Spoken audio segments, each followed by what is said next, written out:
Weekend Chat today. We are in a beautiful place called Manggis in Canggu. So if you are in Canggu, you've got to come and check this place out. Wonderful place, wonderful owners, Christian, and we're just near S2S. Why are we near S2S? Because that's who's with me, Miss S2S, or Chrissy, and her husband Matt look after S2S. So we're here going to chat with you today about a whole heap of things, but you haven't got a coffee. You're far more healthier than me. What have you got there? I have iced tea, but that's because I have 2 coffees a day. So I'm trying to limit myself. And I just had an exercise, so that's given me a bit of energy. Right. If I didn't have exercise, I would have probably gone double shot. Well, I've got a coffee, but we're here, and so welcome. Thank you, Adrian. I'm very excited to do this. Oh, I'm glad you joined us. We're going to talk about a lot of things today, but let's just start with your family. I'll talk about your wonderful man, because he is, well, you indirectly, but he has helped transform me from someone who was 10 or so kilos heavier, totally unfit, now in the best shape of my life. So I've got to thank Matt for that. So tell me about that wonderful man of yours. So Matt, oh, I love him. So he and I met here in Bali. It's really funny how we met. It was actually, I came to Bali for a holiday, not intending to stay here permanently, and he was committed to his last year of serving the church. Yeah. And he was about to leave to Hawaii, and we met during that year, and since then we have, life's happened together. Yeah. We got married, we had kids, and interestingly enough, he was never into CrossFit or fitness. I was the one who was obsessed when I came into, when I first arrived Bali. I was working in a gym in New Zealand, and he never got into fitness, and he was always been into outdoor sports. Yeah. But he had a background of being a pastor in a youth, as a youth pastor in his church back home. So that is very similar to coaching almost. You are leading a whole bunch of people toward a common goal. The way we do it is different. What the method is different, but really it's almost a similar role. It's about leadership. It's about connecting with people. And so we met, and then he got into fitness because he said that he wanted to date me. Fast forward a few years later, he's now taken up the role as the head trainer, and I've really just there's a result. Background as a result.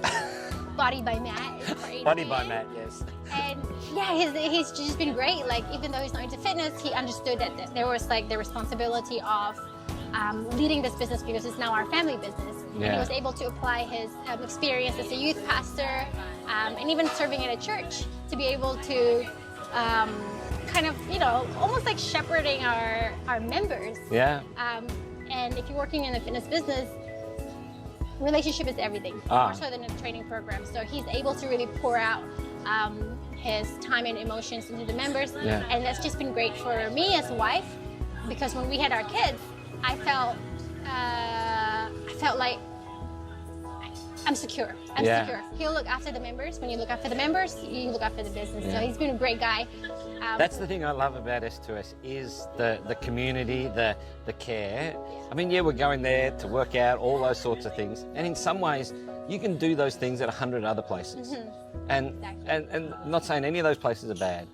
But the thing that keeps me there, and the thing that I have loved the most, that I don't see in other places, is just the friendships and the community and the care. And that's, to me, that just sits right up there as one of the most important things. And that's because of Matt, Yeah, that's good to know, because when we first started, that was pretty much our goal. Well, when we first started the business, I only had a 2-year vision of the business, because I wanted to go back to New Zealand. And you were the first CrossFit box in Bali. Yeah, I wanted to just have a 2 years CrossFit box, but more of a personal training studio. Yeah. And really, because I was new here, I wanted to meet friends, and I wanted to have some workout buddies. That was it, really. It's really hard to find workout buddies, because everyone's like, what, you want me to exercise? Yeah.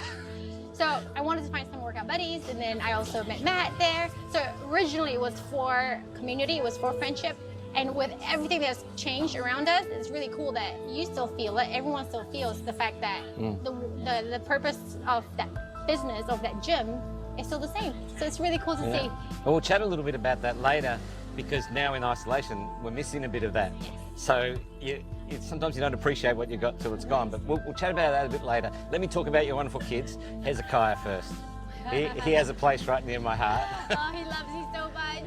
Yeah, I don't know what I've done, but maybe that night that I looked after him the first time, he cried most of the night.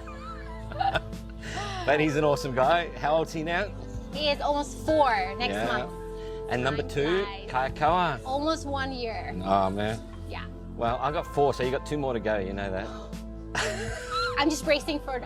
We do want another one, so I'm bracing for it. But I'm really enjoying the fact that I'm not breastfeeding anymore. I just feel so good. Yeah. Maybe not 4, maybe 3. Yeah. Oh, that's cool. No, but wonderful family, and it is a family business, as you said. Yes. And so we're just here in Canggu. Now, tell us a bit. You know, you started obviously a while ago. It's gone through a number of different changes. We're now dealing with isolation. The gym has stayed open. Yes. You've copped a little bit of flack over that. Yeah. So take us through that process, the decisions you had to make, the choices you had to make along the way. Oh gosh, it's been a hard one. It's definitely testing us as leaders. Definitely tested us. And where do I start? So when the news first broke out, at first it's just like, you know what, that's just far away. Oh, that's just China. Oh, that's just Singapore. It'll never happen to us. That was the beginning of it. And then it started happening a little bit in Indonesia. And I'm like, no way the government is going to shut us down. No way. That's just going to be political unrest. There'll be just too many unhappy people. And then it kept getting closer and closer. And there was a lot of denial in the beginning, a lot of denial. And then reality starts sinking in. And then you start, like what everyone's going through, first you start getting, I don't know, scared or depressed. So we went through all the stages that everyone went through, you know, before accepting this is our new reality. And I'm obsessed of, I love politics, not obsessed. I love politics. I love policy. I love hearing about policy making and all that kind of stuff. So I was really like paying attention to all that. And, you know, it was just a lot of self-control to put away the fear, or sometimes to the other extreme, the ignorance as well. You know, just like really trying to put everything away and really assessing like, where are we? How are our actions going to impact our community? What's happening around our community? So it's really just trying to like shut everything that's going on that's far away from you and really focusing on here, you know? So we started doing that logically, and that was a bit hard because there was so much emotions. And we changed our entire business model. We had to cap the classes, and fitness holiday bookings was our main revenue earner. That disappeared. So suddenly we're like, okay, well, that's no longer our business now. No flights coming in. No flights coming in. So now our model is just membership and fitness equipment sales. So we had to get really creative with that. The coconuts. Coconut I'll dumbbells. try and show you a picture of the coconut dumbbells. Yes, they're cool. That's really, really fun to make. So we really had to shift everything. And usually we do everything on a monthly basis. So we analyze everything on a monthly basis, we make plans. But now we've had to condense it to a week because there's new news every week. And I've come to realize that no expert really knows what's going on. At first we were following it. So, World Health Organization said this, the government said this. And then next week they change again. So it got to a point where like, no one really understands what they're doing. So we're just gonna take it week by week and try to follow the rules. But also, be very mindful that we also have employees under us who rely on us. For example, we have an employee who uses her salary to pay for her elderly, for her grandma too. You know? We have another one who's pregnant and about to have a baby. I can't just look at everything that's going on around us, get really scared, and release all responsibility and say, everyone, let's let go of everyone. That'll save us some expenses.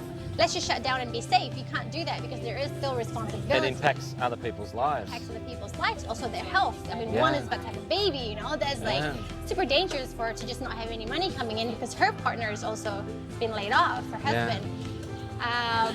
Anyway, it was just week by week and really juggling between responsibility for people who we really know and we have a direct impact with, and the other one, which is you have an impact to the wider community. So we got to a point where it's just, you can't trust that anyone knows exactly what's going to happen in the future because no one does. So we've taken it week by week. Financials is analyzed week by week. People's moods were analyzed week by week. the hardest thing that we had to fight, apart from finances, because that's what everyone's struggling with, is there was a spirit of depression. Yeah. A spirit of not so much anger in our team, more depression. Yeah. Depression. And fear, like. Luckily not us. I've heard a lot of our other business owner members, there's people who are scared of the virus. Yeah. Luckily our team is not so much scared of the virus. They're more fearful of their future. Right. It's more about their security. Yeah. And it paralyzed them. Yeah. So morale went down, but we can't blame them. Yeah. Our morale was down, but we cannot show that. It's like, oh, let's still get depressed. We understand. It's like, you guys can get depressed, but there's also work to be done. Yeah. If you guys want to earn your living, like, you've got to also step up, because we can't just fight for you guys, but you don't fight for us. Yeah. And so we had to really fight that spirit of, no, it's not, it's being paralyzed by depression. Yeah. There were times that people who were performing really well, suddenly they're like not performing well, and we had to ask them individually. And some of them are like, I know what to do, but I just cannot do it. So it's just this paralysis, Yeah. That was one of the hardest things that we had to fight, because we had that too. I was demotivated. Matt was demotivated. And I'm sure that would have played in, we spoke about family at the start. That puts so much pressure on family life. I know just sometimes, like even with myself and my wife, and just, that could be a build-up of so many things, and then one little thing just kicks you over the edge. Yes. And then there's World War III breaks out. I'm sure that's probably happened. Yes, and schools are closed. So that was the hardest. Oh, that's right. I was there the other day, and Hezzy wouldn't get on the laptop. He kept running to me. Yes, that's probably the hardest. Yeah. Because this is the time that we have to work hard and smart. Yeah. But yet, I have two beautiful boys who are full of energy. Yeah. So that was really hard with the leadership. It really tested us. But we're really stoked that we know Jesus. We know what it's like to live in hope. Yeah. And we've had a lot of teachings, like Christian teaching, that really helped us through it. I even had some really cool dreams, which I really feel like it came from God. Yeah. Before the breakdown fully affected everything, so that really gave us a lot of hope. Yeah. So it's now just week by week. And it's still a fight, a battle that you have to face. It's still a battle. Yeah. It's still a battle. But the good thing now is everyone has gone through the fear and the depression. And anger, and now everyone's accepted this is the new reality. Yeah. So it's still a battle, but at least our team have accepted that this is our new reality now, and this is how we're going to work through it. Yeah. That transition was the hardest. Yeah. That was pretty quick. It was like what, a 3-week period? Everyone had to accept the new reality. That was super quick, right? Yeah. So now some people may not know, but S2S, strength to strength, is a bit from the Bible, from the Psalm scripture. Yes. And you shall go from strength to strength. Mm-hmm. Things like Psalms 84:7. Yeah. And so the whole business is built on that. Yes. Yeah. Can I read it? Yeah, go for it. You can edit the part where I'm looking. I'll try and put this on the screen, do all the fancy stuff on the bottom of the screen. But I must say, while you're looking that up, when Matt first asked me, this is at the end of 2016, he said, because I was here for a couple of months by myself before Joe and Beth came over. He said, why don't you come out to CrossFit? And I'm going, no, I do not want to do that. I've heard about CrossFit. I don't want to do that. Anyway, I got bored in about the first week. And so I came out, and I must say, I nearly died for those first couple of weeks. But I tell you, it has been the best decision that I've made. Not only for me personally, like for my health. I'm 51 now, but as I said, I'm in the best shape and health I've ever been in. You look good. But the thing that I've met so many people through S2S that have become friends, now for life. People from all around the world who the only way I've met them is working out together, sweating it out. Yeah. Getting angry at the weight because you can't do it, or I don't have mobility or flexibility. It's like, why can't I touch my toes? Yeah. But I've made so many great friends from all over the world. Yeah. That's the thing I love about it. But go for it. We love having you around. Love it. So this is where it came from. Blessed are those whose strength is in you, in whose heart are the highways to Zion. As they go through the valley of Baca, they make it a place of springs. The early rain also covers it with pools. They go from strength to strength. Each one appears before God in Zion. Amazing. So that came from me. At first, when I first was about to open CrossFit, I wanted to name CrossFit Bali. But the headquarters declined that because they said you can't have a province, you can't have a city, you can't basically dominate your region. So I was like, oh, so stuck with so many names, and I never heard it before. I should never even said it in my life before, but I'm like, strength to strength. I feel like I've heard that somewhere.